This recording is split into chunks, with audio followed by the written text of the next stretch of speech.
நீ எங்கேயோ உன் வேலையை பார்த்துட்டு இருக்க, அவன் எங்கேயோ அவன் வேலையை பார்த்துக்கிட்டு இருக்கான். இப்படி உனக்காக எதுவுமே செய்ய முடியாத ஒருத்தனுக்காக உன் வாழ்க்கையே அர்ப்பணிச்சு நாசமாக்கி வீண் செலவு பண்ணி குடும்பத்தை கவனிக்காம அடுத்த குடும்பத்தை அசிங்கமா திட்டிக்கிட்டு ஏன்னா பைத்தியக்காரங்களா? இன்னும் எத்தனை வருஷத்துக்கு இப்படி இருப்பீங்க?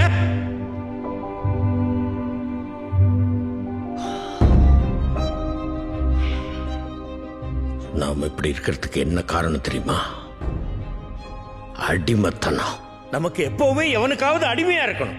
முதல்ல ராஜாக்களுக்கு, அப்புறம் வெள்ளைக்காரங்களுக்கு, இப்ப அரசியல் தலைவர், ஜாதி தலைவர், சினிமா ஹீரோஸ், கிரிக்கெட் பிளேயர், இப்படி எவனுக்காவது எவனை பத்தியாவது பெருமையா பேசி அவனை புகழ்ந்து அவனுக்காக சண்டை போட்டு கடைசி வரைக்கும் ஒரு அடிமை நாய் மாதிரி வாழணும். ஆனா அவனுக்கு நம்மள யாருன்னு கூட தெரியாது. ஏண்டா தெரியாம தான் கேட்கிறேன். நாம காசு கொடுத்து படம் பார்க்கறதுனால தானே அவன் அந்த நிலைமையில இருக்கான். அப்ப யார் முதலாளி?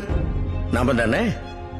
நாம வேகாத வெயில நின்றுட்டு இருப்போம், அவன் ஏசி கார்ல நாயை பக்கத்துல உட்கார வச்சு கட்டி பிடிச்சிக்கிட்டு உன்னை நாயை விட கேவலமா மதித்து பார்க்காத மாதிரி போய்கிட்டே இருப்பான்.